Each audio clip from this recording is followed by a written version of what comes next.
বৃহস্পতিবার রাতেই জলমগ্ন রাস্তায় বারাসাতে দক্ষিণ নারায়ণ কোকাবাগান এলাকায় বিদ্যুৎস্পৃষ্ট হয়ে এক মহিলার মৃত্যু হয়। সেই খবর পেয়ে শুক্রবার সকালে এলাকায় পৌঁছন বারাসাত পুরসভার চেয়ারম্যান অশ্বনী মুখার্জি, স্থানীয় কাউন্সিলর শুক্লা ঘোষ সহ অন্যান্যরা। এলাকায় চেয়ারম্যান কাউন্সিলরকে দেখেই ক্ষোভ উগরে দেন সাধারণ মানুষ। এখনো জলমগ্ন হয়ে রয়েছে গোটা এলাকা। এলাকায় বেহাল জল নিকাশি ব্যবস্থার অভিযোগ আশঙ্কিত স্থানীয়রা।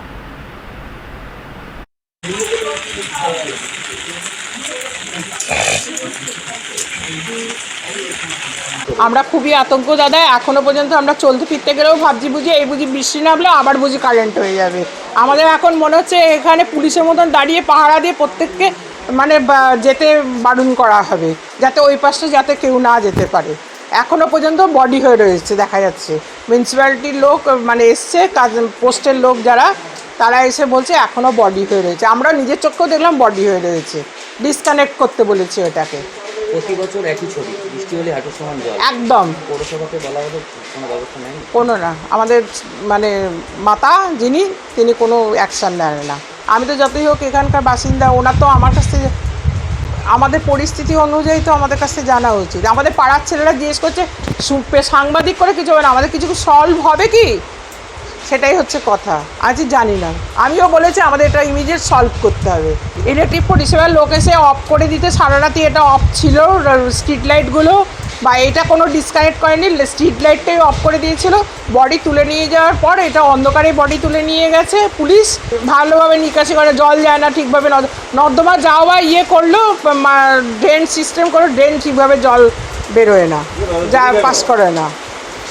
এই হচ্ছে কথা, খুব স্লোতে জল যায়। আর ম্যাক্সিমাম তো ড্রেন বুঝিয়ে দেখুন, সব কালভার্ট মানে বাড়ির সব ড্রেন ঢাকা করে নিয়েছে।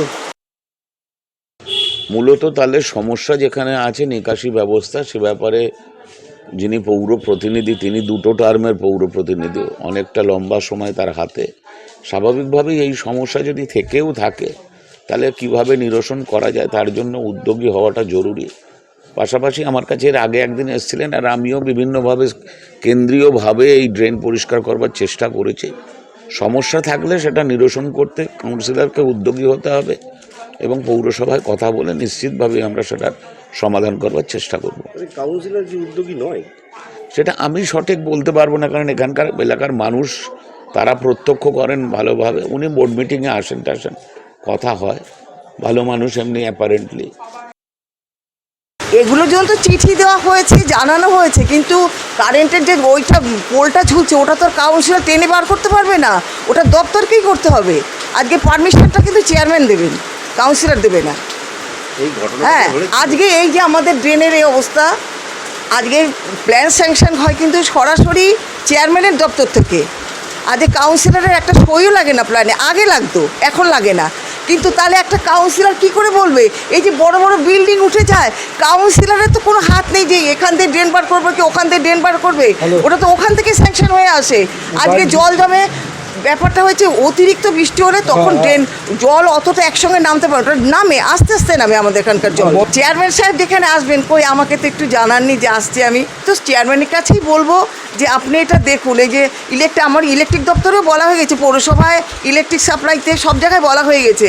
ওনারা বলেছেন পোস্টমর্টেম না হলে তো কিছু বলা যায় না, কিসে ওনার মৃত্যু হয়েছে, তারপরে আমরা সেটা ব্যবস্থা নিতে পারি। সরাসরি কাজ করতে পারবো না, এটা আমাকে দপ্তরে জানাবো, চেয়ারম্যানকে জানাবো, তবে কিন্তু আমি অলরেডি জানিয়েছি এটা।